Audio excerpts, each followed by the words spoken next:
Alors Mondadori, on regarde ça avec bienveillance, on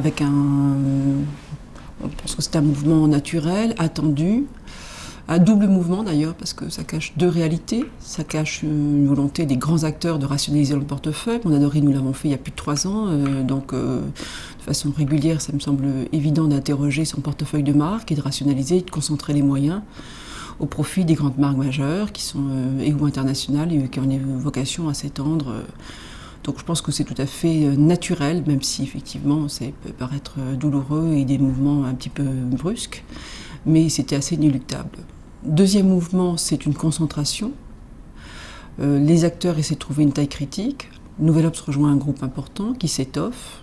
Là aussi, c'est un mouvement qui est pas un mouvement capitalistique. On peut espérer qu'il y a vraiment des connivences éditoriales et que ça va pérenniser des grandes marques. Si c'est pour garder la pluralité de la presse magazine, je trouve ça tout à fait souhaitable que des grandes marques continuent à exister et que trouvent des groupes qui ont des tailles suffisantes pour les pérenniser. Je pense que l'ensemble du marché nous demande des marques qui sont travaillées, qui effectivement ne sont pas là comme des monuments, comme des références, mais qui essaient d'être actives et vivantes. Ça ne peut se faire que dans des groupes où il y a des moyens suffisants.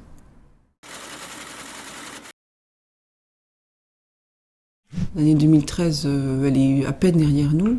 Je pense que c'est une année qui a été marquée, si on doit prendre des termes un peu forts, c'est une année où on a beaucoup travaillé sur les coûts. Nous, c'est un travail que nous avons mené, mais nous avons mené ça parallèlement avec toujours une politique de créativité. Parce que, encore une fois, travailler sur les coûts, c'est une chose évidente en période de crise. Il faut se rationaliser, il faut se poser les bonnes questions. Mais pour quoi faire? Pour investir. L'année 2014, elle arrive pour nous, on espère, avec un contexte un peu différent. Pour faire une petite formule, j'espère qu'on est passé de l'année du combien. On a parlé beaucoup de valeurs, beaucoup de politique d'achat, de comment valoriser nos actifs l'année dernière. Donc j'espère que cette année, on va être dans l'année du comment. On va se dire, voilà, on a travaillé les coûts, on a trouvé les bons partenaires médias en ce qui concerne les annonceurs. Le marché se rationalise sur l'offre, les grands groupes, on en a parlé, sont en place. Maintenant, il faut qu'on repose et qu'on refonde des stratégies médias et qu'on se repose les vraies questions. 2014, pour moi, le terme fort, ça sera la confiance. Il faut réinstaller la confiance.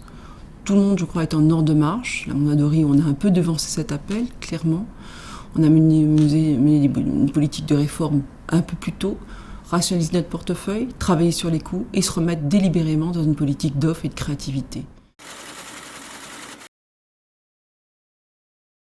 Donc d'abord, on ne vit pas seul, la presse magazine vit dans l'univers média. Tous les médias maintenant ont une offre, on va dire que la télévision, la presse magazine et autres, ont à la fois de la puissance et de l'affinité.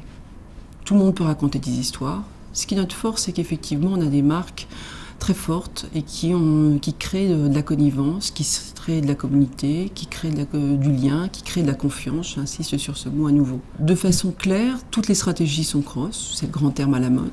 Elles ont été de plusieurs immédiats, maintenant elles sont cross. Les messages doivent s'optimiser, se répondre entre eux. La force, c'est véritablement de travailler notre actif et d'emmener nos consommateurs d'un média à l'autre, où il y a une bonne transmission de valeur. En presse magazine, on travaille beaucoup le stretching sur la complémentarité des devices. La presse magazine, elle a une fonction qui est là, de capter et de le fixer en image, d'éditorialiser l'air du temps. Et ça, c'est sa force. La solution n'est pas simplement et purement et uniquement digitale. La solution n'est pas purement et uniquement la confrontation des médias. Il faut équilibrer nos forces.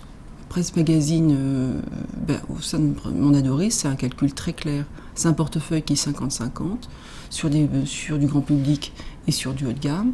C'est une diversification qui va de l'hyper slow jusqu'à l'édition, jusqu'au digital.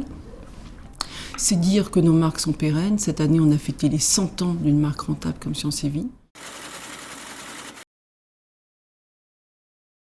Avoir des outils pour que l'accès aux médias soit simple, donc un planning fort. On ne perd pas de temps, on est en ligne directe avec le marché, la réactivité court terme. Planning ADV, tout ce qui est la fonction d'un régie, on va dire techniquement pure, on est au rendez-vous de la simplification et de la digitalisation. Aujourd'hui, une fois qu'on a rationalisé tous les moyens d'accès aux médias, le média aujourd'hui, Presse Magazine et Mondadori est en lead sur le DI, sur les justifs, sur demain l'UI de vie. On est sur tous les chantiers où on va rationaliser des tâches qui ont peu de valeur ajoutée. Eh bien, on va pouvoir se concentrer sur trouver des solutions. Je pense que quand même, depuis 2 ans, on travaille beaucoup dans un contexte de crise où on a privilégié le court terme. Le court terme, ce qu'il y a de bien, c'est qu'on a travaillé sur la réactivité. Oui, il fallait fluidifier, oui, il faut simplifier, il faut continuer. Ça, c'est clair, c'est un acquis. La crise nous a appris qu'il fallait aller plus vite et être en réactivité par rapport au mouvement des consommateurs. Mais là où il faut retrouver un petit peu de plénitude et de confiance, c'est que si on veut miser sur la reprise de la consommation, il faut recréer des choses simples, il faut recréer de l'agrément, il faut recréer de la complicité, il faut recréer de la préférence de marque et à côté redonner du temps à la réflexion, à l'amont, avec la preuve bien sûr. L'accompagnement à toutes les étapes du choix média, il faut qu'on accompagne dans la preuve, mais il faut aussi qu'on ait l'audace d'être créatif. Aujourd'hui, ce qu'on essaie de dire, c'est on va vous surprendre. On va vous surprendre pour recréer de l'émergence, pour recréer de l'affinité, pour recréer de l'agrément. Et ça, on va le faire en complémentarité avec les autres médias. À partir du moment où on a installé cette confiance, on est pré-référencé. On peut être dans le choix média en amont d'une marque qui va dire je dialogue de marque à marque et je viens rechercher cette caution. Parce que je sais que à la fois je connais votre actif, il est pérenne, je connais ses attendus quantitatifs, je sais que cette relation elle est facilitée. Vous avez travaillé, vous avez digitalisé, vous avez des flux simples. On peut investir rapidement et avec la preuve média. Mais en plus, j'ai le plus. C'est l'émergence et la créativité qui fait que ma marque va prendre un relief. Parce qu'elle va être contextualisée et vous allez travailler cette contextualisation.